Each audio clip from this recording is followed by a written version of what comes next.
तो अंतर्राष्ट्रीय संबंध में एक प्रश्न बनता है।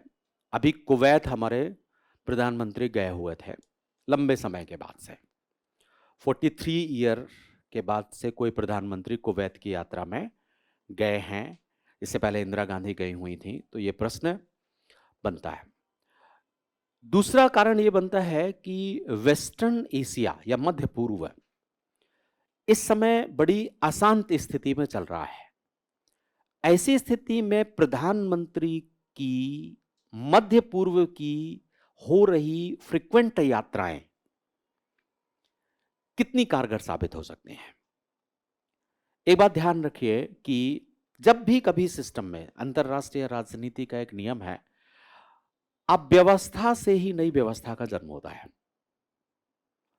व्यवस्था अगर स्मूथली चल रही है तो आपके प्रवेश का अवसर नहीं मिलेगा, लेकिन वहां पर अगर अव्यवस्था पैदा हुई है, तो हमें यहां चर्चा करनी है पश्चिम एशिया, इसी को मध्य पूर्व भी कहते हैं। पश्चिम एशिया एवं भारत कुवैत संबंध है।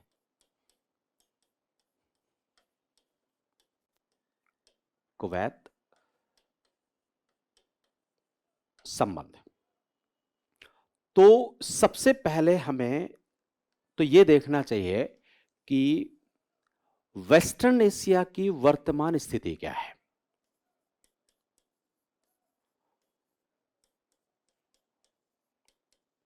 एशिया की स्थिति क्या है, और फिर हम देखें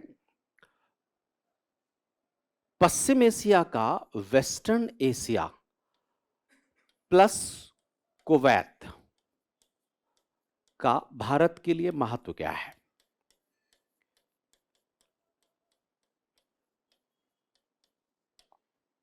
ठीक, और इसके बाद फिर हम भारत और कुवैत के बारे में संबंध है, तो ये हमारी एक पृष्ठभूमि हो गई। तो पश्चिम एशिया की स्थिति का जब चर्चा की जाए तो वर्ष 2015 से लेकर के और अब तक वेस्टर्न एशिया में बहुत सारे डिस्टर्बेंस चल रहे हैं। वेस्टर्न एशिया के देशों की रणनीतियों में भी परिवर्तन चल रहा है कि क्या क्या स्थिति है। कभी हम देखते हैं कि शांति की तरफ जा रहे हैं, कभी हम उग्रता की तरफ जा रहे हैं। 2021 के बाद से ये स्थिति बिल्कुल अलग हो गई। तो 2015 में थोड़ी सी चर्चा कर लेते हैं यहां पर। 2015 में सऊदी अरब और ईरान,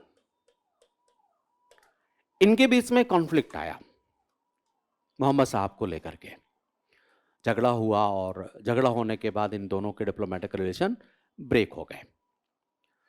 लेकिन 2022-23 में चीन की मध्यस्थता में सऊदी अरब और ये दोनों फिर से नजदीक आ रहे हैं।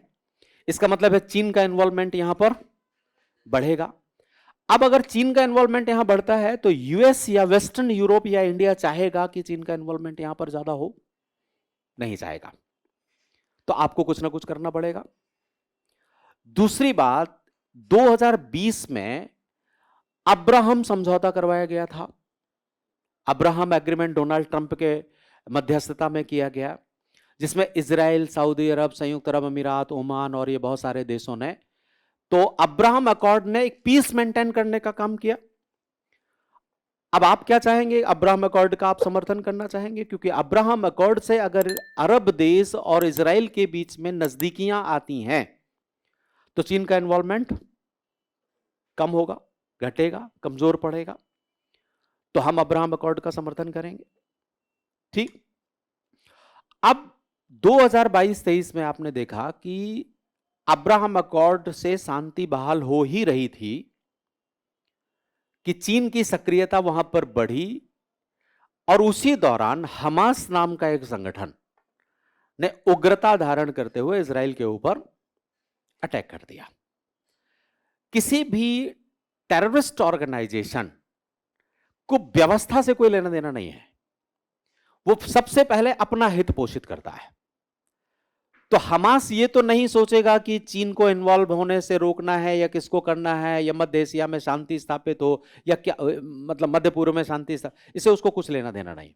उसे लेना देना क्या है कि फिलिस्तीन पर मेरा नियंत्रण कैसे बढ़े और फिलिस्तीन को कैसे फ्री, या इजराइल के हस्तक्षेप को, कोई भी ऑर्गेनाइजेशन जो चरमपंथी हो या कोई भी ऑर्गेनाइजेशन हो ना, वो अपने डायरेक्ट इंटरेस्ट पर ज्यादा फोकस करता है, ग्लोबल इंटरेस्ट पर वो फोकस नहीं करता।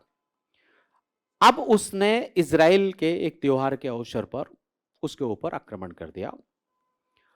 यहां ध्यान रखना है कि इजराइल की ताकत और इजराइल का अस्तित्व उसकी शक्ति पर ही निर्भर करता है। मध्य पूर्व में अगर इजराइल कमजोर पड़ जाए तो इजराइल नष्ट हो जाएगा, राइट? क्योंकि चारों तरफ से वो किससे घिरा हुआ है? अरबों से घिरा हुआ है। अब वो अरब इजराइल को क्या पसंद करेंगे या कर रहे होंगे? तो अगर वो अपनी ताकत को बनाए रखना चाहता है तो उसे शक्ति का प्रयोग करना होगा, वो लूज नहीं कर सकता। इजराइल अन्य देशों के साथ डेमोक्रेटिक तरीके से नहीं बढ़ पाएगा। हां, अगर बाकी सब देश उसके साथ आते हैं तो वो बढ़ेगा, वो अपने सॉवरेन अस्तित्व को बनाए रखना चाहेगा। उसने उस युद्ध को लंबा कर दिया और आपने देखा कि बहुत सारे फिलिस्तीनी, अरबी और बहुत सारे 40-45 हजार लोग मारे जा चुके हैं। मतलब इनस्टेबिलिटी बनी हुई है वहां पर। अब ये जब इनस्टेबिलिटी बढ़ी हुई है तो आपने देखा चीन का हस्तक्षेप है। अब्राहम अकॉर्ड के माध्यम से यूरोप, अरब देश और अमेरिका, भारत, ये सब वहां पीस चाहते हैं, शांति चाहते हैं। तो ऐसी स्थिति में पश्चिम एशिया की जब ये स्थिति है तो 2015 से लेकर के और आज 2024 तक इनस्टेबिलिटी बनी हुई है वहां पर। इस इनस्टेबिलिटी में आपको यह देखना होगा कि क्या हम शांत बैठ जाएं या हम एक्टिव हो। तो इस समय आप शांत नहीं बैठ सकते क्योंकि वेस्टर्न एशिया आपके लिए बहुत महत्वपूर्ण है कई कारणों से। अब उन कारणों में अगर आप ढूंढें तो एक तो आप पेट्रोलियम के लिए महत्वपूर्ण है ना, वहां से आप पेट्रोलियम लेते हैं। दूसरा, भारतीय समुदाय, डायस्पोरा यहां पर बहुत सारा है, उनकी सुरक्षा आप चाहेंगे कि साहब वो वहां पर सुरक्षित रहें और उनसे हमें रेमिटेंस, विप्रेषण प्राप्त होता है। तो ये भारतीय समुदाय है जो भारत में विप्रेषण समझते हैं ना, रेमिटेंस भेजता है। तीसरी बात कि हमारे देश के अंदर एक बहुत बड़ा समुदाय है जिसकी निष्ठा वहां के प्रति है। मक्का, मदीना, ये सब भारत में रहने वाले मुस्लिम धर्मावलंबी वो वहां बनाए रखना चाहेंगे और यह चाहेंगे कि वहां पर हमारी आवागमन होता रहे।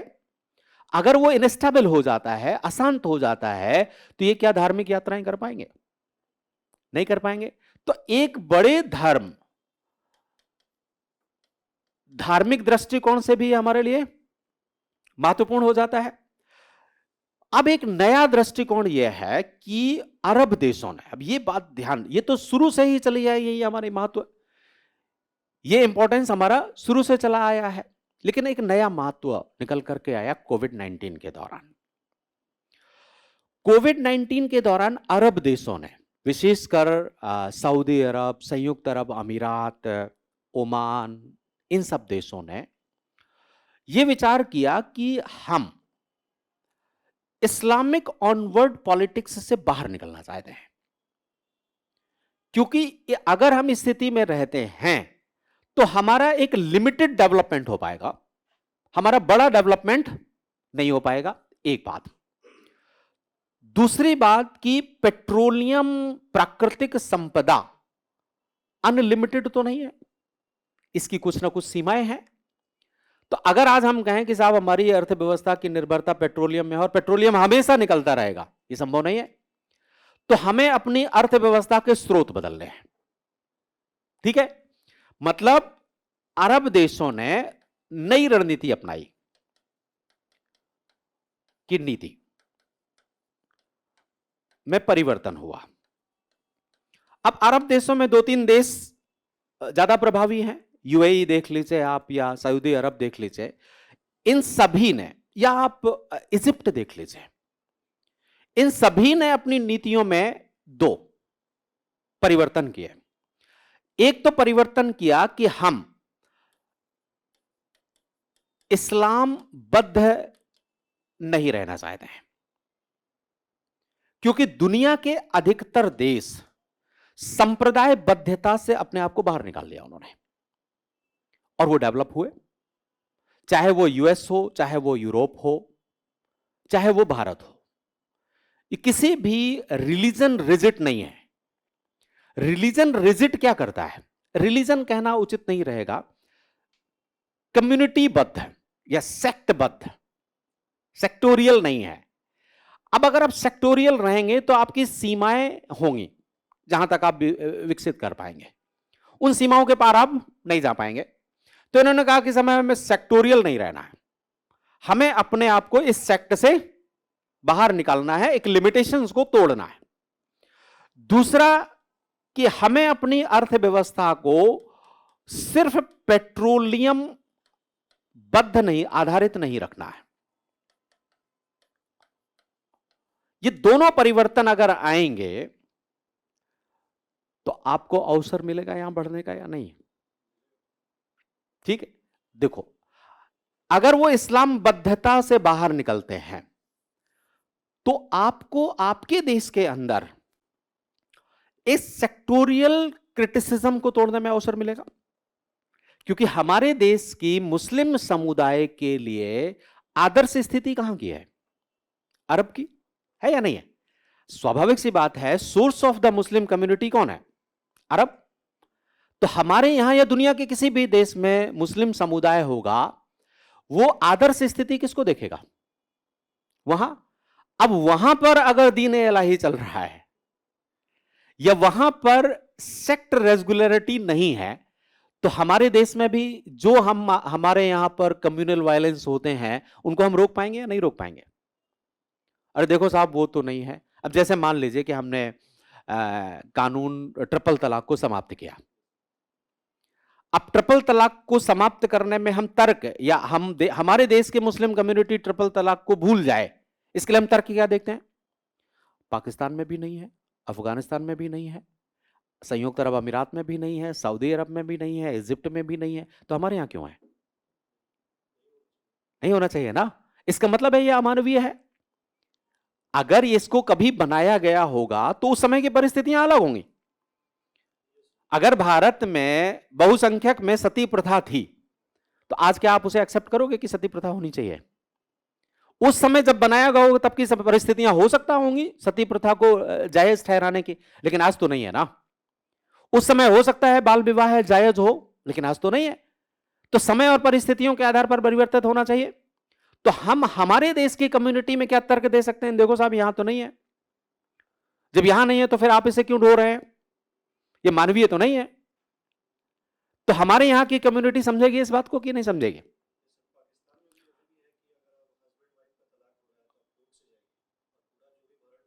हाँ, ट्रिपल तलाक नहीं है वहां पर ना भाई। पाकिस्तान तो इस्लामिक स्टेट है, बांग्लादेश तो इस्लामिक स्टेट है ना। जब वहां नहीं है तो फिर हमारे यहां क्यों है? ये सोचने वाली बात है, नहीं होना चाहिए। और सबसे बड़ी बात, अच्छी चीज होती तो हम स्वीकार भी कर लेते। ऐसा तो है नहीं कि अच्छी चीज है, खराब चीज है, तो खराब को हम क्यों स्वीकार करें भाई? दूसरी बात है कि पेट्रोलियम आधारित अर्थव्यवस्था अगर उनकी नहीं है तो ग्रीन एनर्जी पर हम फोकस कर रहे हैं या नहीं? ग्रीन एनर्जी, जैसे कुवैत के देख लीजिए आप, अभी आईएसए में कुवैत पार्टिसिपेट बना या नहीं बना? तो ग्रीन एनर्जी में अगर हमें आगे बढ़ना है, जो इन्फिनिटी है, सूर्य कभी अस्त हो जाएगा तो फिर हम ही अस्त हो जाएंगे, है ऐसा या नहीं? अभी तक तो नहीं पता कि सूर्य कभी हमेशा हमेशा के लिए अस्त हो जाएगा, या हवाएं चलना बंद हो जाएंगी, या समुद्र में टाइड्स उत्पन्न हो जाना बंद हो जाएंगे। और अगर ये बंद हो जाएंगे तो फिर हम कहां रहेंगे? ठीक है ना। इसका मतलब है अभी तक तो ये नहीं पता, लेकिन ये पता है कि पेट्रोलियम एक समय आएगा जब नहीं रहेगा, क्योंकि ये इन्फिनिट नहीं है जो प्राकृतिक संपदा है, इसका कोई ना कोई लिमिट है। तो इन्होंने जब ऐसा किया तो हमें हमारी व्यवस्थाओं को आगे बढ़ाने का अवसर मिलेगा या नहीं मिलेगा? तो भारत की सक्रियता होना आवश्यक है। ऐसी स्थिति में पश्चिम एशिया के प्रति आपने देखा होगा, ऐसे इंपॉर्टेंस को देखते हुए और बदली हुई परिस्थितियों को देखते हुए, जो अनिश्चितता वहां पर उत्पन्न हुई है, उस अनिश्चितता से आपको अवसर मिलेगा। कहीं भी अगर बिल्कुल स्मूथ चल रहा है ना सिस्टम और बहुत अच्छा है, तो आपको अवसर नहीं मिलेगा। इस अनिश्चितता से आपको अपना प्रवेश करने का अवसर मिलेगा। तो भारत सरकार ने यह कहा कि साहब हमें एक्टिवली काम करना है। अब आप देख लीजिए कि प्रधानमंत्री की यह यात्रा सिर्फ वेस्टर्न एशिया की 15वीं है। भारत देश जैसा बड़े देश का प्रधानमंत्री केवल एक छोटे रीजन में 15 बार यात्राएं कर चुका है। मतलब लगभग हर साल आपने एक यात्रा करी। हां, छोटे छोटे देश हैं, वहां पर हमने यात्राएं करी। उसका कारण यह है कि मोदी जो हमारे प्रधानमंत्री हैं, वैश्विक स्तर पर अपने हितों को पोषित करने की तरफ आगे जाएंगे। यहां प्रधानमंत्री सिर्फ कहें, क्योंकि किसी का नाम लेंगे तो कहेंगे साहब वो सिर्फ प्रधान, हमारे देश का प्रधानमंत्री। और वो ये स्ट्रेटजी हमारी आज की नहीं है, वर्ष 2009 से है। 2009 में मनमोहन सिंह जी प्रधानमंत्री थे, उन्होंने लुक वेस्ट पॉलिसी अपनाई, उसी को अपग्रेड करके 2015 में एक्ट वेस्ट पॉलिसी आई। तो एक बात हमेशा ध्यान रखिए, नीतियां अंतरराष्ट्रीय स्तर पर प्रधानमंत्रियों के बदलने से नहीं बदलती हैं। हां, उन नीतियों में मॉडिफिकेशन होता है, परिवर्तन होना और रूपांतरण होने में अंतर होता है।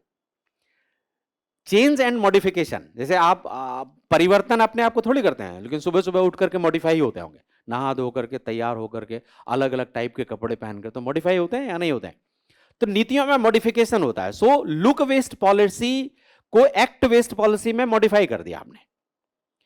अब इसका कारण आप देख लिया कि क्या क्या है, क्यों हम मॉडिफिकेशन की तरफ जा रहे हैं। लगभग 4.7 अरब डॉलर का रेमिटेंस मिलता है हमें सिर्फ वेस्टर्न एशिया से। 4.7 अरब डॉलर का रेमिटेंस। लगभग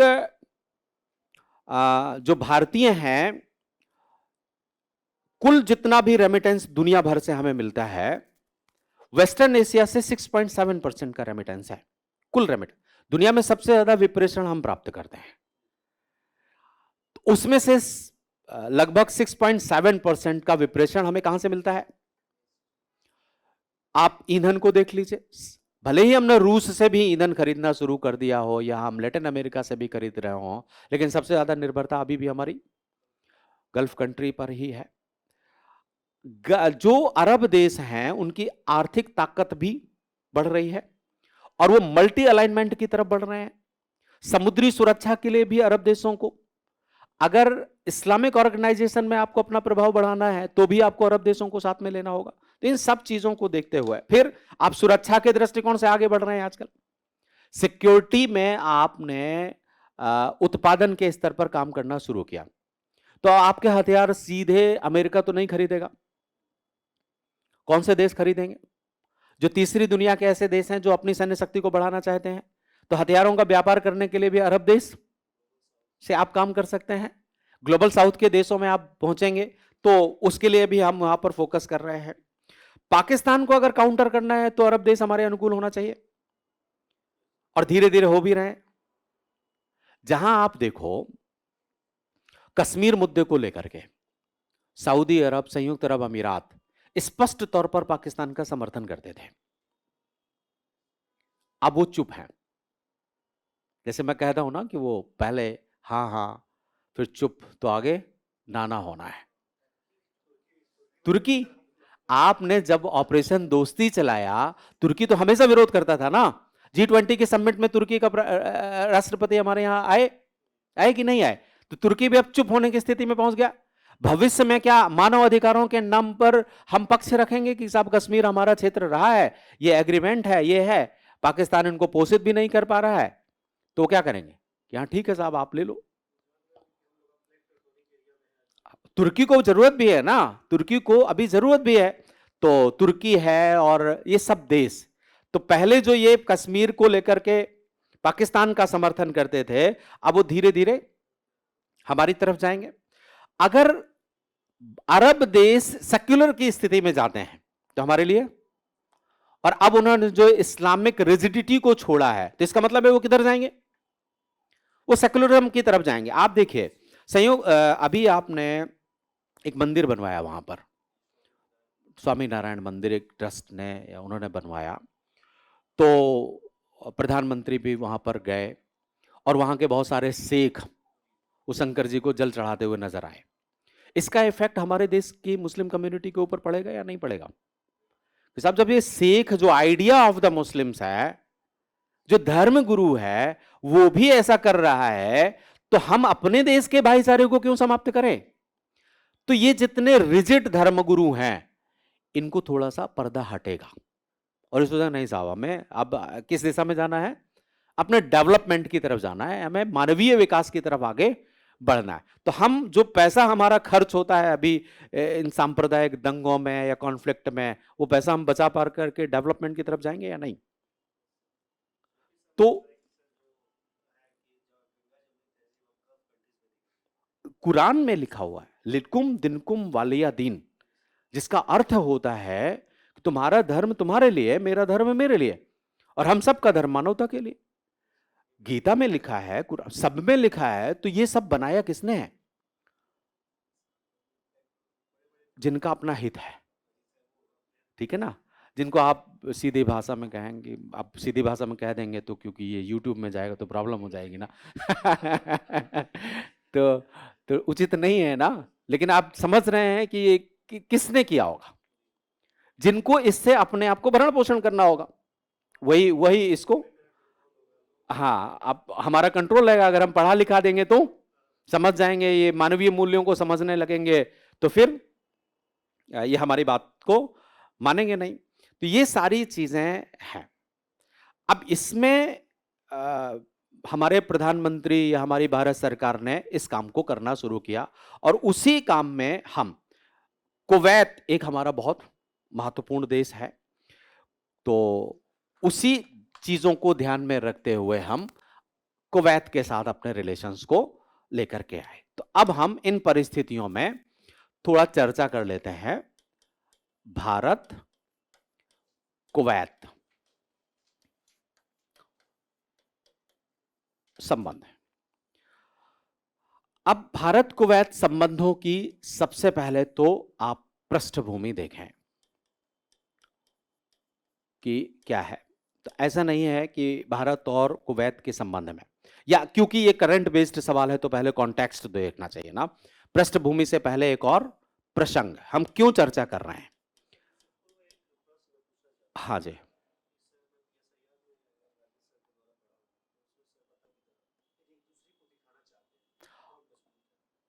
बिल्कुल ये बात सही है, लेकिन इसको ऐसे अगर कहा जाए, क्योंकि अमेरिका का प्रभाव वहां पहले से है अरब देशों में, चीन वहां इन्वॉल्व होना चाहता है, और चीन एक टेक ऑफ बड़ी अर्थव्यवस्था की तरफ वो डिस्प्लेस करना चाहता है यूएस को। तो स्वाभाविक सी बात है कि अमेरिका अपनी स्थिति को बनाए रखना चाहेगा और चीन अपनी स्थिति को वहां पर प्रभावी बनाना चाहेगा। तो लड़ाई उनकी ये है। लेकिन एक बात यहां पर और शामिल करना होगा, अब अरब देश इन सब चीजों से अलग होना चाहते हैं। अरब देश चाहते हैं कि हम ये अरब अमेरिका या यूरोप की राजनीति के दायरे से बाहर निकल करके स्वतंत्र विदेश नीति की तरफ आगे बढ़े, ठीक है ना? तो तीन बातें हैं यहां पर। यूएस चाहेगा कि उनका एस्टेब्लिशमेंट बना रहे, चाइना वहां प्रवेश करना चाहेगा, और अरबी कहेंगे कि हमें एक स्वतंत्र कूटनीति को अपनाना है, ठीक है ना? तो ये कॉन्फ्लिक्ट चल रहा है। सरदार बनना चाहता है, ठीक है ना? और वो कोई भी नहीं चाहेगा, वो कोई भी नहीं चाहेगा। उसके कई कारण हैं। ऐतिहासिक में आप कहें तो सिया सुन्नी डिस्प्यूट भी एक बहुत बड़ा डिस्प्यूट है, और दूसरी बात यह है कि ईरान आज भी डेमोक्रेटिक स्टेट तो नहीं है। तो कोई भी चाहेगा क्या ईरान परमाणु शक्ति संपन्न हो? आप भी नहीं चाहेंगे। आप ईरान और हमारा मित्र है, ईरान हमारा अच्छा मित्र है और हमारी लंबे समय से उसके साथ दोस्ती है। ईरान से हम पेट्रोलियम सब कुछ, लेकिन हम भी नहीं चाहेंगे कि ईरान परमाणु शक्ति संपन्न राष्ट्र हो, क्योंकि अगर ईरान परमाणु शक्ति संपन्न राष्ट्र हो जाता है तो स्वभावतः वो पश्चिम एशिया में अपना डोमिनेंस क्रिएट करेगा, कभी भी वो डोमिनेंस क्रिएट करेगा, क्योंकि ना समझी में बड़ा हथियार देना उचित नहीं है। हाँ, चाइना की मदद से या रसिया की मदद से हो भी सकता है कि हो गया हो, लेकिन अभी तक तो ऐसा नहीं कहा जा सकता है कि उसके पास है। नहीं, भारत के पास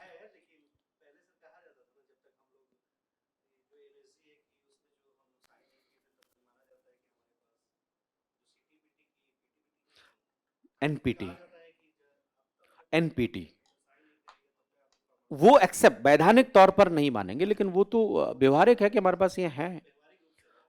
हाँ, तो लीगली एक्सेप्ट करने से थोड़ी है, तो हथियार है जो मारेगा, अब वो चाहे लाइसेंस में खरीदा हो चाहे आपने कट्टा बनाया हो, ठीक है ना, वो तो नष्ट करेगा। तो यहां पर एक कॉन्टेक्स्ट बनेगा पहले तो, और कॉन्टेक्स्ट आप जानते हैं कि 21 दिसंबर 2024 को भारतीय प्रधानमंत्री ने कुवैत की यात्रा करी और बहुत सारे हमारे एग्रीमेंट वहां पर हुए। और जो ये यात्रा है ऐतिहासिक इसलिए है क्योंकि 1981 में, इससे पहले इंदिरा गांधी गई थी कुवैत की यात्रा करने के लिए। इसके बाद और भी लोगों की यात्राएं हुई हैं, जैसे कि 2009 में हामिद अंसारी साहब गए थे। इससे पहले भी अगर आप 1965 में देखें तो डॉक्टर जाकिर हुसैन भी गए थे, जब हमारे यहाँ पर वो उपराष्ट्रपति हुआ करते थे। तो 2009 में उपराष्ट्रपति हामिद अंसारी जी भी गए। फिर विदेश मंत्रियों की यात्राएं अभी हुई, अगस्त में हमारे विदेश मंत्री गए थे और दिसंबर में 3-4 दिसंबर को उनके विदेश मंत्री यहाँ पर आए। तो ये यात्राएं हमारी होती रहीं। मोदी जब इस समय गए हैं तो उस समय अरेबियन गल्फ कप का आयोजन किया गया था। अरेबियन गल्फ कप, उसका उद्घाटन समारोह था और वहां पर प्रधानमंत्री को विशिष्ट अतिथि के रूप में आमंत्रित किया गया था। तो ये एक इंपॉर्टेंस हो जाता है कि आपको वहां पर कौन सा दर्जा मिला, एक विशिष्ट अतिथि का दर्जा मिला। इसके बाद 4 समझौते हमारे हुए, जिनमें से रक्षा क्षेत्र है, संस्कृति है, खेल है और आईएसए जो सोलर। तो ये 4 महत्वपूर्ण समझौते हमारे हुए हैं। तो ये कॉन्टेक्स्ट हुआ। इसके बाद आप पृष्ठभूमि, पृष्ठभूमि का मतलब होता है कि अभी तक हमारे रिलेशंस कैसे रहे। तो कई दृष्टिकोणों से आप इस पृष्ठभूमि को देख सकते हैं। जैसे पहले हमारा व्यापार रहा है, पूर्व में व्यापार, ऐसा नहीं है कि आज ही व्यापार हुआ है। इतिहास को अगर खंगाला जाए तो यह पता चलता है कि समुद्री रास्तों से कुवैत के साथ में हमारा व्यापार होता था और घोड़ों का व्यापार होता था। अरबी घोड़े हम यहाँ पर लेकर के आते थे, खजूर, मोती, अरबी घोड़े, इन सब का व्यापार भारत के साथ में होता था। भारतीय रुपया भी वहां पर चलता था। 1961 से पहले लगभग 100 साल तक भारतीय रुपया मुद्रा वहां की वैधानिक मुद्रा थी। 1961 1960 तक रही। 1961 में हमारे डिप्लोमेटिक रिलेशन बने कुवैत के साथ में। इसके बाद उनकी चूंकि अपनी मुद्रा बन गई तो वो हो गया। 1938 में तेल की खोज हुई थी कुवैत में। 1938 से पहले वो बहुत अमीर देश नहीं था क्योंकि तेल नहीं था। 1938 में खोज हुई और आज आप देख लीजिए तो आज उसकी अर्थव्यवस्था का लगभग 97% तेल पर है। 97% निर्भरता उसकी तेल पर है। भारत ने 1961 में अपने डिप्लोमेटिक रिलेशन बनाए। उस समय हमने राजदूत तैनात नहीं किया था, ट्रेड कमिश्नर तैनात किया था। ट्रेड कमिश्नर को सामान्य भाषा में कई बार वाणिज्य दूत भी कह दिया जाता है या उसे काउंसल्स भी कह दिया जाता था। तो ट्रेड के दृष्टिकोण से हमने उनके साथ में रिलेशन अपने शुरू किए और धीरे धीरे यात्राएं होती गई। जैसे 2009 में हमारे उपराष्ट्रपति गए, 2013 में कुवैत के प्रधानमंत्री शेख जाबिर अल मुबारक अल हमाद अल सबाह एक ही नाम है ये, तो ये यहाँ पर आए। 2006 में वहाँ के अमीर, जो वहाँ के राजा होते हैं, शेख सबाह अल अहमद अल जाबिर अल सबाह है, उनकी यात्रा यहाँ पर हुई। इसके बाद विदेश मंत्रियों के स्तर की, तो ऐसे हमारे अच्छे रिलेशंस कुवैत के साथ में व्यापार हमारा होता रहा है। अब बात आती है कि कुवैत हमारे लिए आज के दृष्टिकोण से महत्वपूर्ण क्यों है। तो फिर पूर्व में व्यापार देखने के बाद वर्तमान महत्व देख लीजिए आप, कितने दृष्टिकोणों से महत्व है आज। रेमिटेंस, अब वो सारे इंपॉर्टेंस लगभग आ जाएंगे जो वेस्टर्न एशिया में हमारे हैं। अगर हम यहां पर संप्रेषण को या रेमिटेंस को देखें तो अच्छा खासा रेमिटेंस हमको मिलता है यहां से।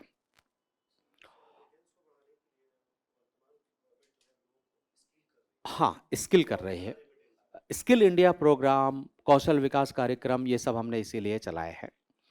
तो एक तो रेमिटेंस हमें मिल रहा है, दूसरा ऊर्जा सुरक्षा के संबंध में हमें काम करना है यहाँ पर।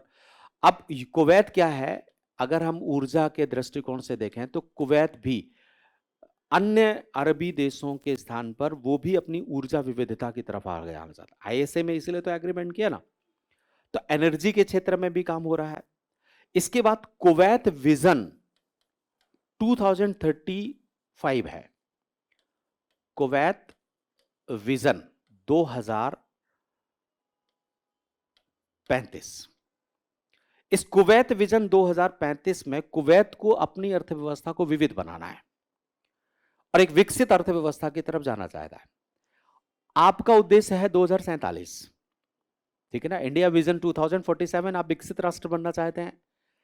आप भी अपनी अर्थव्यवस्था को विविधता की तरफ लेकर के जाएंगे और कुवैत भी विविधता की तरफ लेकर के जा रहा है, तो मैच बनेगा या नहीं बनेगा, इस कारण से भी महत्वपूर्ण होता चला जा रहा है। इसके बाद भू रणनीतिक दृष्टिकोण से भी महत्वपूर्ण है।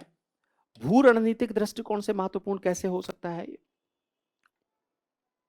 जीसीसी, इस समय जीसीसी की अध्यक्षता कर रहा है कुवैत, अभी दिसंबर में ही उसका सम्मेलन आयोजित है। एक बात। दूसरा बात, आपको याद हो, अगर आप फील करें कुवैत को, तो इराक के कोने में और जो आपका भारत, मध्य पूर्व, यूरोप कॉरिडोर बनाया जा रहा है सऊदी अरब से होकर के, तो सऊदी अरब से जस्ट कुवैत भी जुड़ा हुआ है, तो एक उस रूट के इंपॉर्टेंस को बढ़ाने में भी कुवैत आपकी मदद करेगा। तो भू रणनीति में एक तो जीसीसी है और एक आईएमई और यूरोप, ये हाँ यूरोपियन कंट्रीज हैं, उनके साथ में मिलकर के भी ये काम करेगा। इसके बाद कुशल श्रम का निर्यात हम करना चाहते हैं। जैसे हमने अभी रणनीति बनाई है कुशल श्रम का निर्यात। आजकल ना श्रम या श्रमिक भारत के लिए कच्चा माल है। अब अगर आप श्रमिक को बाहर भेजते हैं और अकुशल है, अनस्किल्ड है, तो बहुत करेगा, वो चौकीदार बनेगा, ड्राइवर बनेगा, रसोईया बनेगा, उससे आपको कितना रेमिटेंस मिलेगा या वो भी कितना कमा पाएगा? वो अपना ही परिवार का भरण पोषण कर पाएगा। लेकिन अगर आपने स्किल कर दिया, उसे इंजीनियर बना करके भेज दिया, उसे मैकेनिक बना करके भेज दिया, तो ज्यादा पैसा अर्न करेगा ना। अब जितना ज्यादा पैसा अर्न करेगा उतना ही रेमिटेंस वो आपको भेजेगा। तो स्किल इंडिया प्रोग्राम हमने चलाया, हमने कौशल विकास मंत्रालय का गठन किया अलग से, तो इसका हमें निर्यात करना है। और कुवैत की निर्भरता भारत पर श्रमिक को लेकर के बहुत अच्छी है। आज की परिस्थिति में अगर आप देखें तो कुल जनसंख्या का 21% भारतीय है, कुल जनसंख्या का, और कुल श्रम का 30% है। जनसंख्या तो जैसे आप गए, आप अपना परिवार भी ले गए, 4 आदमी और हैं, तो वो तो श्रमिक नहीं है ना। तो total population of Kuwait 21% Indians है। कम बड़ी संख्या नहीं होती है, 21%। और जितना श्रमिक है वहां पर उसका 30% भारतीय है। तो अगर हम स्किल कर देते हैं श्रमिक, तो कुवैत के साथ हमारा प्रभाव अच्छा बढ़ेगा या नहीं। इन सभी इंपॉर्टेंस को देखते हुए हमने वहां पर काम करना शुरू किया।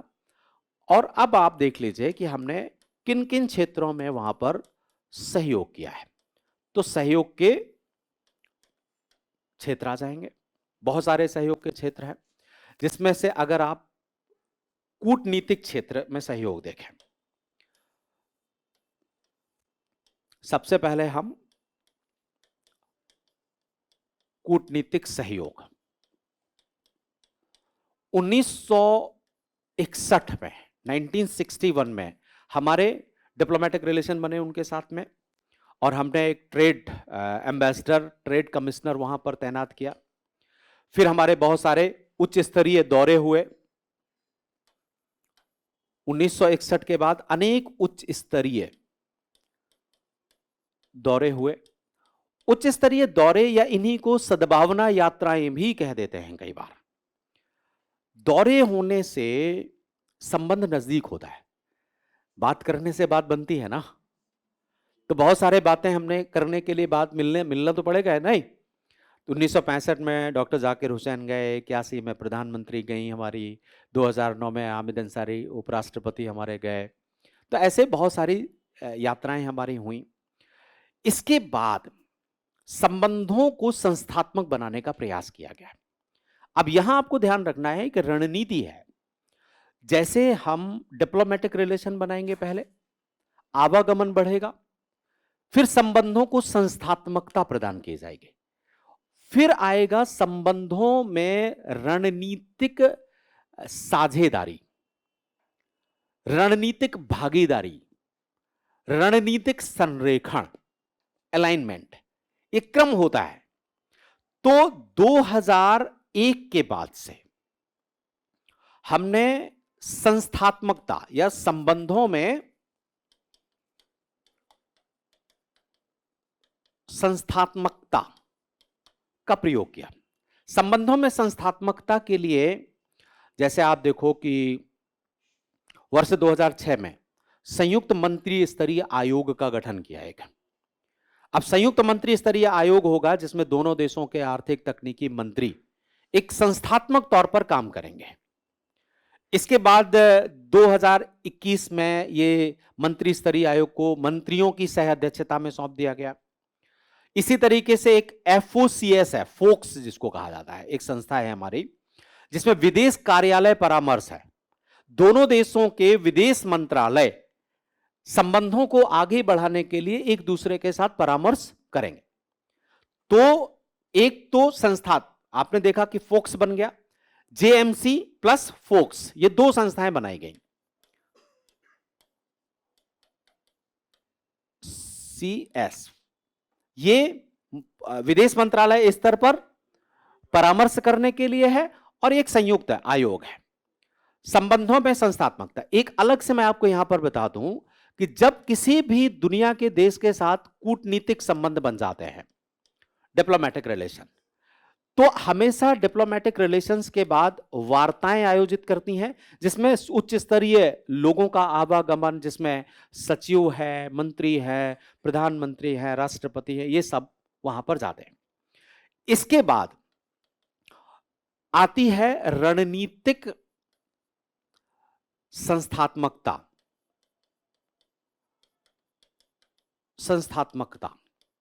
अब इंस्टीट्यूशंस बनाए जाते हैं। जब रणनीतिक संस्थात्मकता आ जाती है, बन जाती है, तो फिर हम रणनीतिक साझेदारी करते हैं। साझेदारी, रणनीतिक साझेदारी के बाद फिर आती है रणनीतिक भागीदारी, और फिर इसके बाद आती है रणनीतिक संरेखण, और फिर आता है बहुसंरेखण, रणनीतिक बहुसंरेखण। ये स्टेप होते हैं रिलेशन बनाने के। अब बिल्कुल ये आप लोग खूब अच्छे से जानते हैं कि कैसे है, बताया था। तो अब पहले आप बात करोगे, बात करने के पहले आप कूटनीति बनाओगे कि कैसे बात करी जाए, है ना। व्यक्तिगत तौर पर भी तो आप यही करते होंगे ना, जैसे आपको बातचीत करनी है तो सच धज के वहां पहुंचेंगे ढंग से बात करने के लिए, फिर बातचीत करेंगे। फिर बात करने से भविष्य में रणनीतिक संस्थात्मकता आएगी। संस्थात्मकता में फिर अब आप साझेदारी करेंगे, कोई भी काम करने से पहले विचार विमर्श करना, फिर भागीदारी, फिर संरेखण, और फिर बहुसंरेखण का मतलब होता है डिफरेंट डिफरेंट क्षेत्रों में या दुनिया के अन्य देशों के परिप्रेक्ष्य में भी अपने रिलेशंस को बनाएंगे। तो अभी हमारी जो 2001 के बाद से यहां पर एक संस्थात्मक स्थिति बनी, इंस्टीट्यूशनलाइजेशन हो गया। अब जो हमारे प्रधानमंत्री गए हैं, ये रणनीतिक साझेदारी की स्थिति है। तो 2024 में आपने क्या कर दिया, रणनीतिक साझेदारी। अभी आपको आगे बढ़ना है, 3 स्टेप और हैं आपके, क्लियर। 3 स्टेप अभी और हैं आपको। अब जैसे आप संस्थात्मक हो गए, परिवार बन गया आपका, आपने पहले बातचीत करी, वार्ता करी, विवाह करके परिवार बना लिया। फिर इसके बाद आप अपनी पत्नी या पति से विचार विमर्श, रणनीतियां, घर परिवार को कैसे चलाना है, तो साझेदारी करने लगे। फिर एक दूसरे का सहयोग करने लगे। पहले तो पूछ रहे थे एक दूसरे से, विचार विमर्श कर रहे थे। फिर क्या है, पार्टिसिपेशन, एक दूसरे के हितों को। फिर संरेखण, यहां अलाइनमेंट आया। ऐसा कई बार महसूस होने लगता होगा कि जो हम सोच रहे हैं वही वो सोच रहे हैं, एकत्व का भाव आ जाता है ना। और इस समय पूरे परिवार के बारे में हमें ही देखना है, ये मुखिया हो गया, ठीक है ना। अब हम जितने लोग एसोसिएट हैं उन सबके बारे में, जैसे आजकल आपके माता पिता की यही स्थिति होगी ना, कि वो सबको कि भाई वो उधर बेटी है, उधर बेटा पढ़ रहा है, उसको भेजना है, उसे ये करना। तो ये कौन सी स्थिति आ गई, मल्टी अलाइनमेंट हो गया। तो जब 2 देश मिलकर के अन्य देशों के लिए रिलेशन बनाना शुरू कर देते हैं या अन्य देशों के परिप्रेक्ष्य में विचार विमर्श करना शुरू कर देते हैं, तो क्या हो गया, जैसे भारत और कुवैत बहुसंरेखण में आएंगे तो अरब देशों के संबंध में विचार विमर्श करना, क्लियर। तो ये स्टेप होते हैं। अब इस स्टेप में हम संस्थात्मकता में 2001 2006 में हम पहुंच गए थे। इसके बाद अब भारतीय प्रधानमंत्री की जब यात्रा हुई तो आपने इस शब्द को खूब सुना होगा कि इस तरह की रणनीतिक साझेदारी बनाई। इस साझेदारी को बनाने के साथ कूटनीतिक रिस्पेक्ट भी होती है, एक तरीका होता है। कोई घर में आ जाता है तो तुम थोड़ा अच्छा खाना बनवाते हैं, ऐसा होता है कि नहीं होता है। इसलिए नहीं कि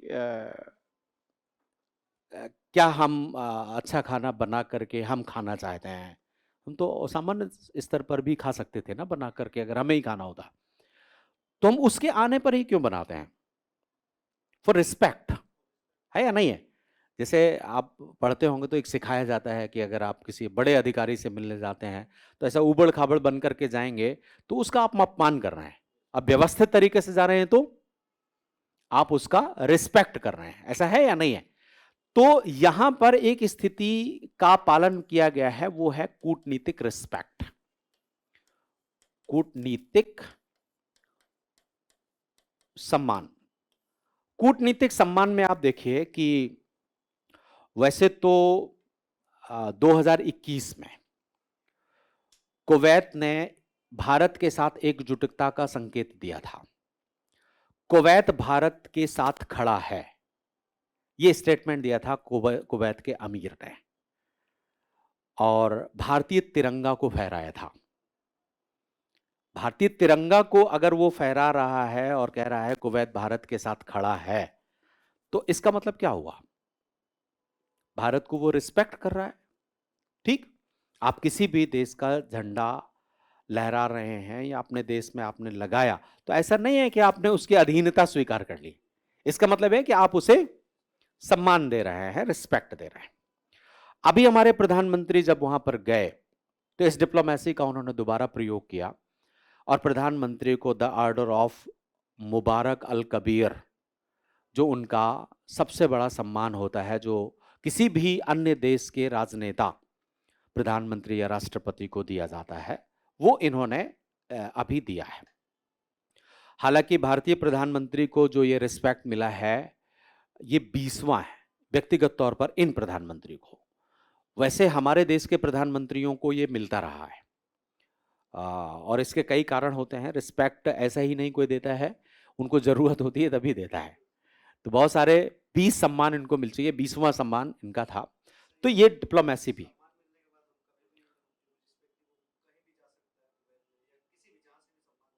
हाँ, नहीं कोई बने, आपको रिस्पेक्ट आपको दिया गया तो इसका बेनिफिट कुछ नहीं होता है। हाँ, सर्वोत्तम नागरिक के तौर पर वो अपना सर्वोत्तम सम्मान देते हैं कि हम आपको एक्सेप्ट कर रहे हैं। तो ऐसा नहीं है, मुनाफा नहीं। और ये सब चीजें ऐसा नहीं है कि किसी व्यक्ति विशेष को दिया गया है, ये भारतीय प्रधानमंत्री, ये सब आपको मिला है, मतलब हम सबको मिला है ना। ये व्यक्ति प्रतिनिधि है, वो तो स्वाभाविक सी बात है कि कोई भी होगा तो जाएगा, तो इसका मतलब उनको मिला है, ये ऐसा नहीं है। वो आपका है और भारत का है। तो प्रधानमंत्री भी ऐसा नहीं है कि वो अवार्ड लेकर के अपने घर चले जाएंगे। वो तो पीएमओ के पास ही रहेगा ना। तो ये डिप्लोमेसी हमारी कूटनीतिक दृष्टिकोण से आपने देखा कि बिल्कुल सिस्टमैटिक जा रहे हैं हम। 1961 में हमने बनाए, फिर उच्च स्तरीय दौरे किए, संबंधों में संस्थात्मकता आई और ऐसे हम बढ़ गए। धीरे धीरे अभी हमें 3 स्टेप और पार करने हैं। तो यथाशीघ्र हमें बहुसंरेखण की स्थिति में जाएंगे। जैसे हम संयुक्त अरब अमीरात या सऊदी अरब के साथ यहां तक पहुंच गए, अलाइनमेंट। रसिया के साथ हमारा अलाइनमेंट है, जापान के साथ है, साउथ कोरिया के साथ है, यूएस के साथ हमारा, यहां हम है, ठीक है ना, यूएस के साथ हम यहां तक पहुंच गए। तो अब बात आई कि अन्य क्षेत्र, अब ये तो डिप्लोमेसी हो गया, इसका रिजल्ट आर्थिक सहयोग बढ़ा। आर्थिक सहयोग के दृष्टिकोण से आप देखिए कि तेल, ऊर्जा और द्विपक्षीय व्यापार हमारा होता है उनके साथ में। भारत और कुवैत ने व्यावसायिक दृष्टिकोण से लगभग 26 समझौते अब तक किए हुए हैं। उनमें से तेल है, ऊर्जा और द्विपक्षीय व्यापार हैं। जैसे हाइड्रोकार्बन के लिए संयुक्त कार्यकारी आयोग हमने बनाया है। हाइड्रोकार्बन मतलब पेट्रोलियम के लिए। द्विपक्षीय व्यापार हमारा 2023-24 में $10.47 बिलियन का हो चुका है। अच्छा है, हालांकि उसमें हमारा आयात ज्यादा है, व्यापार घाटा हमारे पक्ष में है। $2 बिलियन का हमारा अभी तक निर्यात है, $2.1 बिलियन का हमारा निर्यात है। हाँ, नहीं, हमारा निर्यात है $2.1 बिलियन का, कुल ट्रेड में $10.47 बिलियन का कुल ट्रेड है। तो ज्यादातर हम पेट्रोलियम आयात करते हैं उससे। तो हमारा ये 6वां सबसे बड़ा कच्चा तेल आपूर्तिकर्ता देश है, ये कंटेंट आपको ध्यान रखना है। 4था सबसे बड़ा एलपीजी आपूर्तिकर्ता देश है।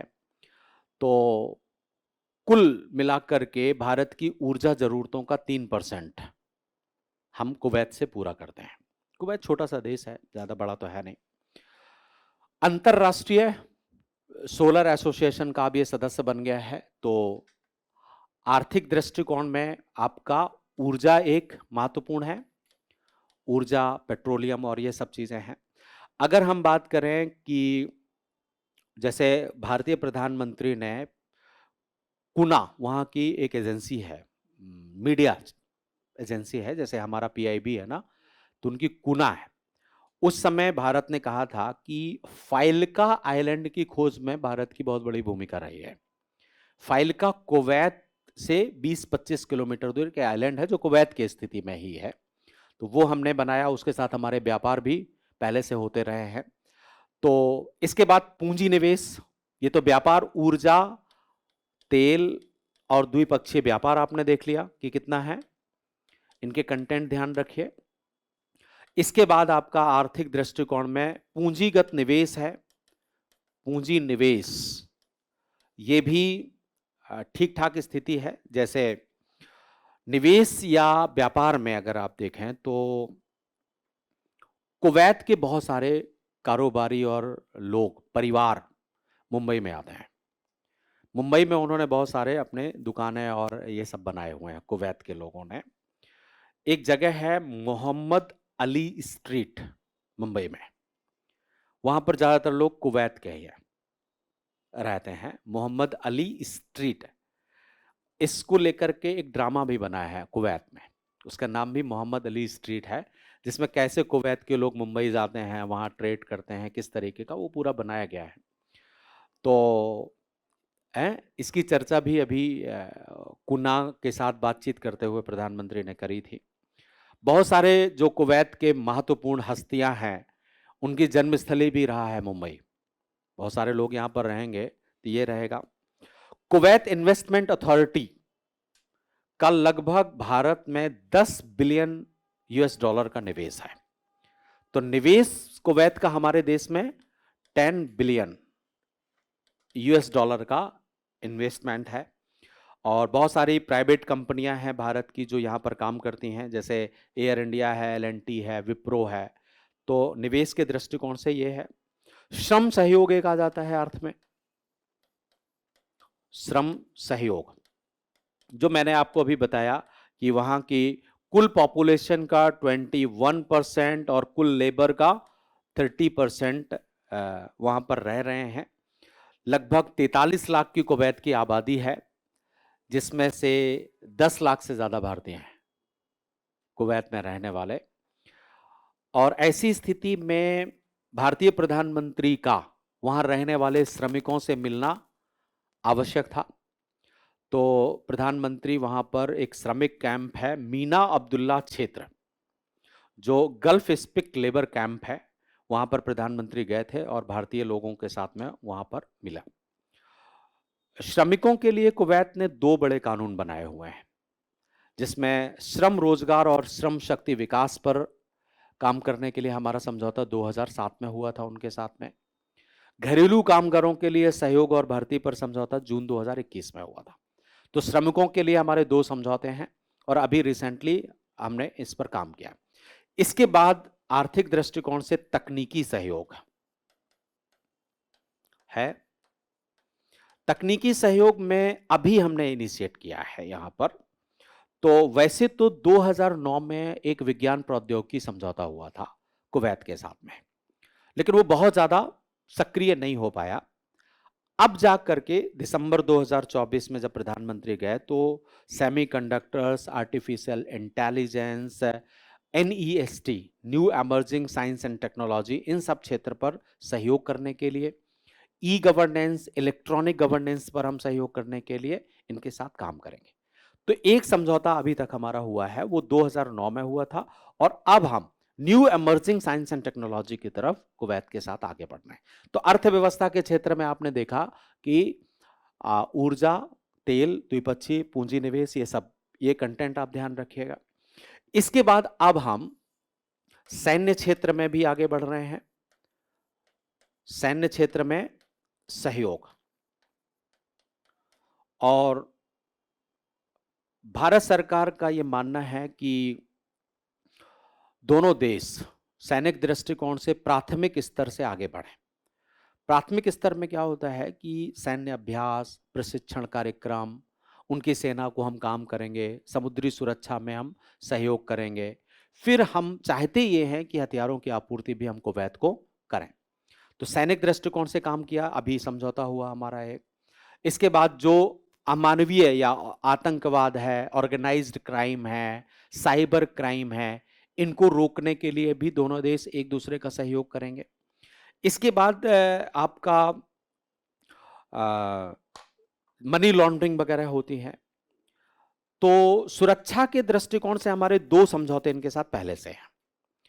एक तो 2004 में हुआ था आपराधिक मामलों में पारस्परिक कानूनी सहायता 2004 में, जिसको म्यूचुअल लीगल असिस्टेंस ट्रीटी कहा जाता है, जिसमें क्या होगा कि अगर कोई भी, अब जैसे बहुत सारे लोग रह रहे हैं कुवैत में, अब जितने लोग भारत के रह रहे हैं उनमें से कोई अपराधी भी तो होगा, वहां गया कोई अपराध कर दिया उसने, तो अब उनका कानून और हमारा कानून मैच करना चाहिए।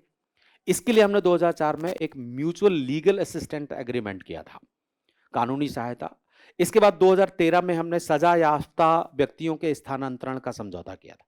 मान लीजिए कोई व्यक्ति यहां पर कोई कुकर्म करके चला गया, वहां कुवैत में रहने लगा, हमें उसकी ढूंढना है उसको, तो वो हमें भेज देंगे उसको। एक तरीके का एक्स्ट्राडिशन ट्रीटी ही होता है ये, लेकिन इसका वर्ड एक्स्ट्राडिशन नहीं है, सजा याफ्ता व्यक्तियों के स्थानांतरण का समझौता।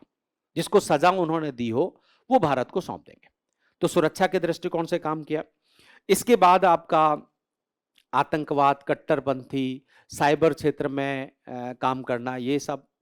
कल्चरल कोऑपरेशन भी है हमारा। सांस्कृतिक एक समझौता अभी हुआ है, सांस्कृतिक सहयोग है।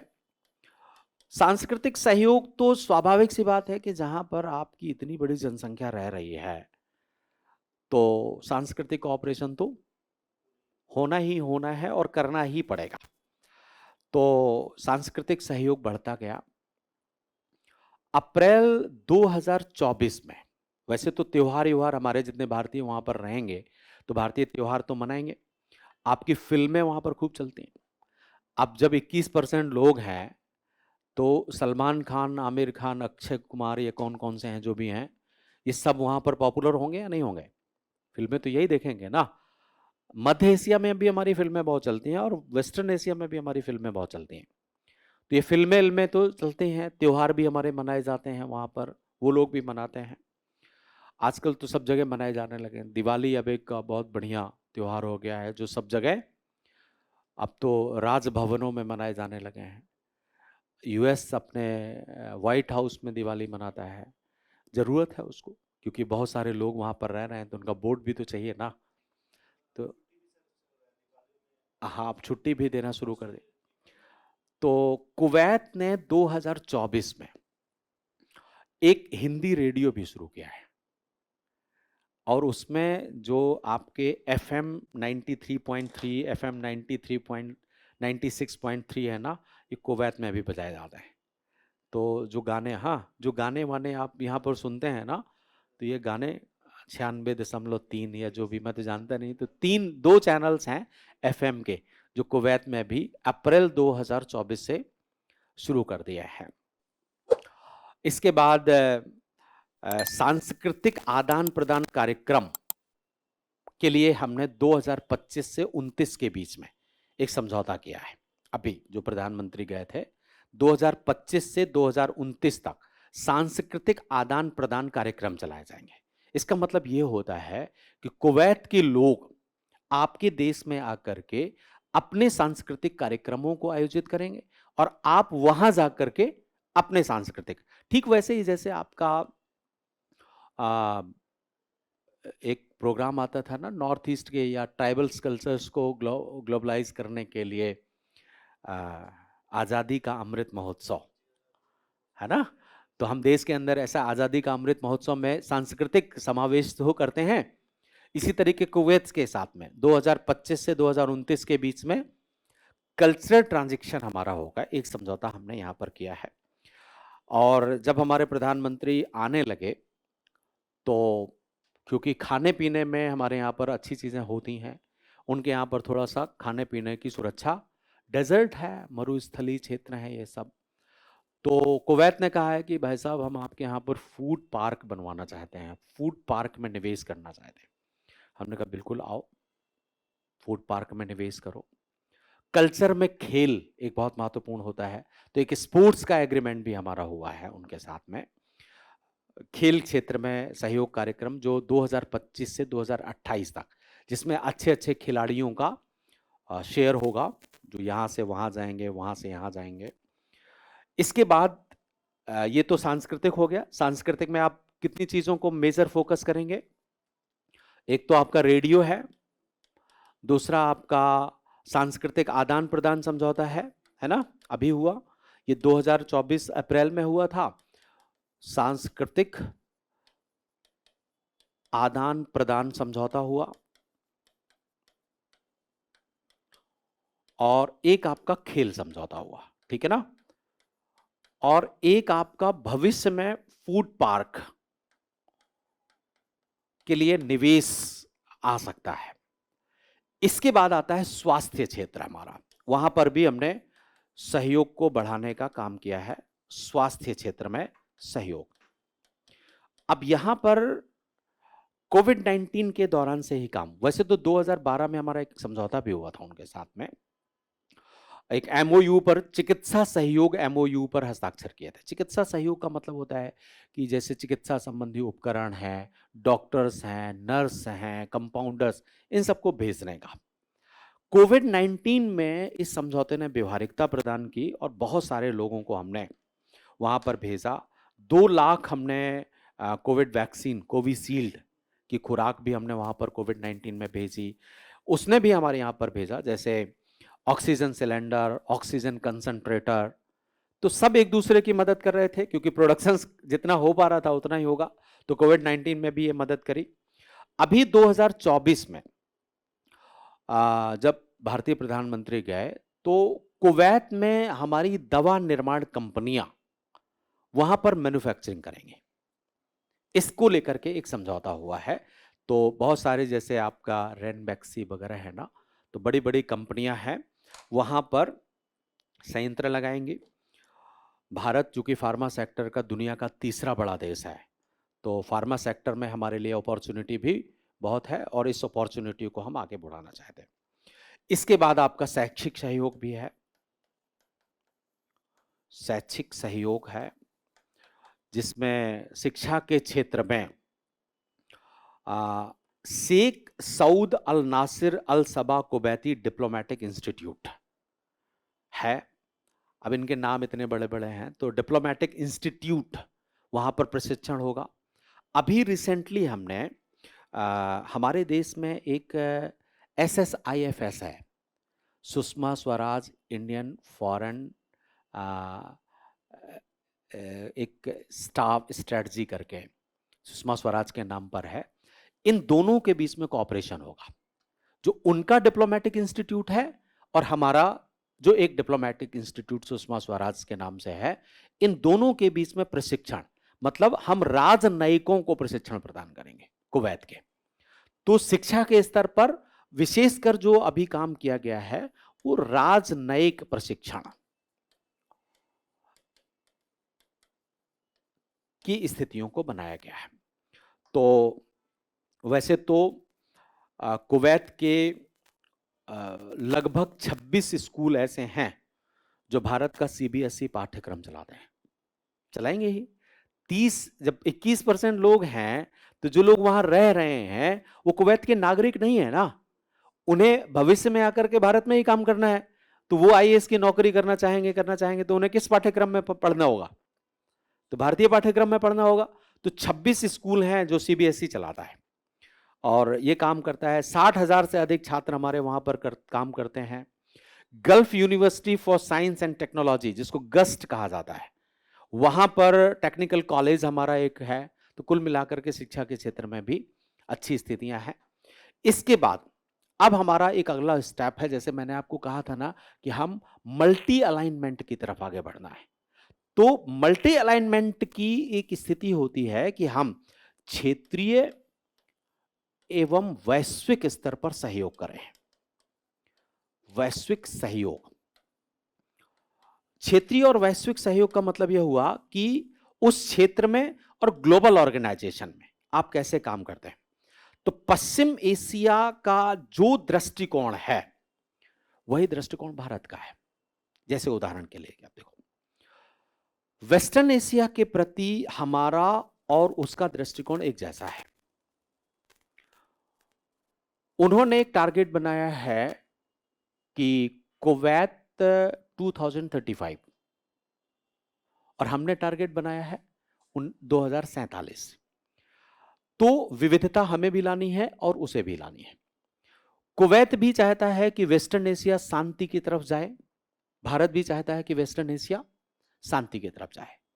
कुवैत भी चाहता है कि वेस्टर्न एशिया एक स्वतंत्र और स्वायत्त कूटनीति का पालन करे और भारत भी स्वतंत्र और स्वायत्त कूटनीति का पालन करना है। तो यहां पर हमारा मैच हो जाता है। GCC में हम चाहेंगे कि कुवैत हमारा सहयोग करे, इसलिए भारतीय प्रधानमंत्री की GCC सम्मेलन होने से जस्ट पहले यात्रा इस बात का इंडिकेशन है। चूंकि GCC के साथ हमारा बहुत बड़ा व्यापार होता है, लगभग $185 बिलियन का व्यापार हमारा GCC देशों के साथ में है और कुवैत इस समय उसकी अध्यक्षता कर रहा है, तो जीसीसी में भारत चाहेगा कि सहयोग हो। इसके बाद मैंने आपको बताया कि भारत और मध्य पूर्व यूरोप कॉरिडोर में भी कुवैत सहयोगी बन सकता है। यूनाइटेड नेशंस रिफॉर्म्स में भी जो बात कुवैत कह रहा है, जो बात हम कह रहे हैं, वही कुवैत कर रहा है। तो अगर हम इन क्षेत्रों में आगे बढ़ते हैं तो एक मल्टी अलाइनमेंट की स्थिति आ जाएगी। क्लियर? तो इन सभी क्षेत्रों में हमारा सहयोग कुवैत के साथ में है। सारे सहयोग आप ध्यान रखना, ये है। अब बात आती है कि ठीक है साहब, कुवैत के साथ हमने पृष्ठभूमि देख ली, सहयोग के क्षेत्र देख लिए, अब क्या कोई चुनौतियां हैं? हर देश के साथ कोई ना कोई चुनौतियां तो होती हैं। संबंधों में चुनौतियां ना हो तो फिर संबंध बेकार हो जाते हैं, इसलिए कुछ चुनौतियां हैं। और वो चुनौतियां क्या हैं? चुनौतियों के लिए थोड़ा सा हमारा एक इतिहास है जो कई बार कुवैत के नागरिकों को चुभता है। वो इतिहास है हमारा 1990 का। 1990 में इराक ने कुवैत के ऊपर आक्रमण किया था। सद्दाम हुसैन हुआ करते थे उस समय। तो हमने सद्दाम हुसैन की आलोचना नहीं करी थी। उस समय सद्दाम हुसैन हमारे बड़े मित्र थे, इराक हमारा अच्छा मित्र था और इराक से हम बहुत अच्छा पेट्रोलियम लेते थे। और उसने कुवैत के ऊपर आक्रमण किया और ये कसम खाई कि कुवैत को नक्शे से हम मिटा देंगे। ठीक? अब हमारे लिए बड़ी मुसीबत यह थी कि कुवैत में हमारे उस समय और ज्यादा लोग रहते थे, तो हमें उनको निकालना, और कुवैत पर इराक आक्रमण किए हुए है, इराक की मदद के बिना हम निकाल नहीं सकते थे। तो हमारे विदेश मंत्री आई के गुजराल तुरंत पहुंचे इराक, और इराक सरकार से हमने बातचीत की, साहब हमें हमारे लोगों को निकालना है,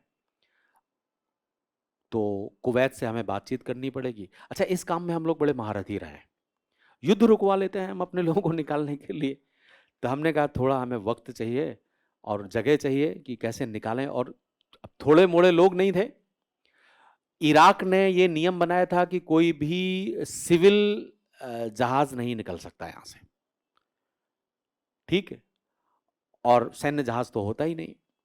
हालांकि हमने बातचीत करी इराक से भी, कुवैत से भी, और फिर हमने एयरफोर्स के जहाज भेजे वहां पर। 15-20 दिनों में हमारे उन जहाज़ों ने रेस्क्यू किया बहुत सारे लोगों को, लाखों की संख्या में लोगों को बुलाना था।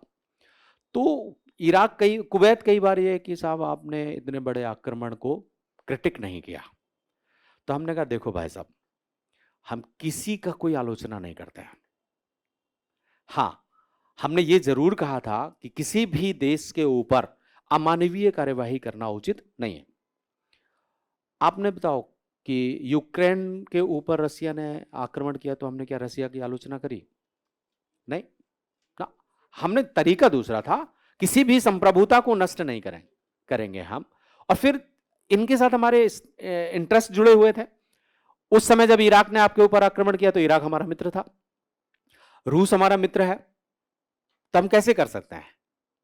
तो उसने ये बात को समझा, और खैर वो बातें धीरे धीरे अब भूल रही हैं, लेकिन ये है। तो दूसरा प्रॉब्लम है हमारी तरफ से है, वो है व्यापार संतुलन। व्यापार संतुलन, हमने कहा कि भाई साहब हम आपसे बहुत तेल खरीदते हैं, आप भी हमसे बहुत चीजें खरीदो, क्योंकि अभी आप $2.1 बिलियन का खरीदते हैं, हम आपसे बहुत ज्यादा खरीदते हैं। तो पेट्रोलियम, तो एक व्यापार संतुलन एक बहुत बड़ी समस्या बनी हुई है दोनों देशों के बीच में। श्रमिक मुद्दे भी कई बार उत्पन्न होते हैं। श्रमिक मुद्दे जैसे कानून को लेकर के, अब इतने सारे लोग रह रहे हैं तो कोई ना कोई समस्याएं वहां पर होती होंगी। 2020 में इन्होंने एक कानून बनाया, Kuwait expert quota bill. Kuwait expert quota bill, जिसमें यह प्रावधान किया गया कि किसी भी देश के नागरिक उस देश की मूल जनसंख्या से, मतलब किसी भी देश के नागरिक कुवैत की मूल जनसंख्या से 15% से अधिक नहीं होंगे। अब इसका मतलब है कि भारतीय तो 21% है, तो बाकी लोग कहां जाएं? भारत वापस जाएं? तो ये कुवैत एक्सपेट कोटा बिल को उन्होंने वैधानिक रूप दिया और पारित भी कर दिया, जिससे हमारे लिए बहुत समस्या उत्पन्न हुई। लगभग 1.45 मिलियन लोगों को भारत आने के लिए भेजा जाएगा, जबरदस्ती की जाएगी, और वो बहुत लंबे समय से वहां पर रह रहे थे। तो श्रमिक मुद्दे उत्पन्न होते रहते हैं। इसके बाद एक जो यूनिवर्सल समस्या है वो है वेस्टर्न एशिया की अस्थिरता। इस अस्थिरता से भी समस्याएं उत्पन्न होती हैं, क्योंकि जब आप स्थायी कुछ काम करेंगे और पता चला कि वहां पर कुछ भी समस्या उत्पन्न हो गई, तो ये है। इसके बाद प्रशासनिक बाधाएं भी उत्पन्न होती हैं। रेड टेपिज्म वहां भी है और यहां भी है, तो कानूनी बाधाएं या प्रशासनिक बाधाएं भी हैं।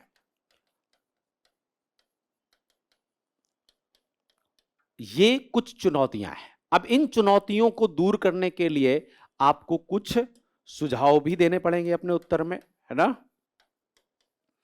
तो पहला तो सुझाव यही हो गया कि जो चुनौतियां हैं उनको दूर किया जाए, व्यापार संतुलन को बढ़ाया जाए। कुवैत से ये अनुरोध करें कि साहब जो ये व्यापार असंतुलन है ये आप बढ़ाएं, व्यापार संतुलन। हम अब अवसर बनेंगे हमारे, जैसे आप देखो, अगर एनर्जी डाइवर्सिफिकेशन आता है, आईएसए का जब वो पार्ट होता है तो विविधता आएगी, तो व्यापार हमारा भी बढ़ेगा। हमने उनके अनुरोध भी किया है कि व्यापार में और ज्यादा विविधता लाई जाए ताकि व्यापार संतुलन हो जाए। निवेश के अवसर हमें प्राप्त होने चाहिए, उन्हें हम भी देते हैं, हमें भी प्राप्त हो। तेल, गैस, ऊर्जा, इन सब के संबंध में काम करना। स्किल लेबर को हमें बढ़ाने की और आवश्यकता है, ताकि हमारे जितने भी कुशल श्रमिक वहां पर जाएंगे उतना ही हमें रेमिटेंस वहां पर प्राप्त होगा। पर्यटन पर भी हम काम कर सकते हैं। वहां बहुत सारे लोग अरब देशों में जाना चाहते हैं घूमने फिरने के लिए, और वो लोग भी हरियाली देखने के लिए हमारे यहाँ पर आना चाहते हैं, तो हमारे यहाँ पर टूरिज्म, तो ये सब काम आप कर सकते हैं, जिससे हमारे रिलेशंस और मजबूत हो जाएंगे। तो ये हुआ आपका भारत और कुवैत समग्र तौर पर। ठीक, अभी तक ऐसा जितने भी कंटेंट हैं वो जितने अभी तक हो सकते थे वो सारे मैंने निकाल दिया है। तो भारत और कुवैत के बीच में एक सवाल भी आप बना लो।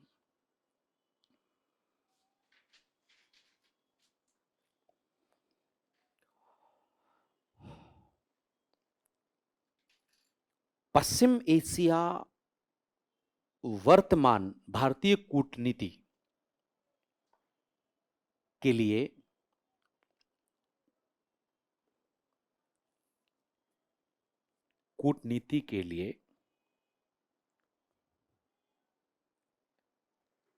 एक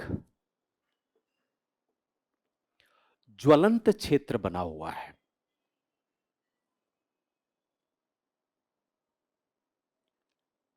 ऐसी स्थिति में भारत कुवैत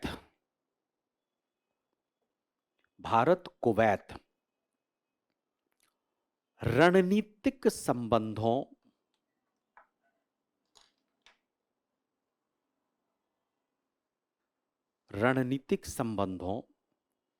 का आलोचनात्मक मूल्यांकन कीजिए। हो जाएगा, ठीक है ना। कोई भी सवाल होगा वो सब हो जाएगा, कोई भी ऐसा सवाल होगा ही नहीं जो इस फॉर्मेट से बाहर आए, संभव ही नहीं है कि हाँ। तो आप बताइए, सवाल भी तो ऐसे ही आते हैं ना। तो सवाल जब जो सवाल आएगा हमें तो वैसे ही करना। हमारा उद्देश्य पास होना है परीक्षा में, नहीं भाषण देने का तो कोई मतलब है नहीं।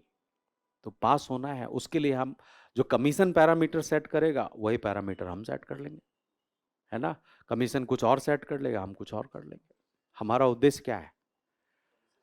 हाँ, तुम डाल डाल चलो तो हम पत्तों पत्तों में चलेंगे। है या नहीं? तो बहुत बहुत धन्यवाद, आप लोग आए।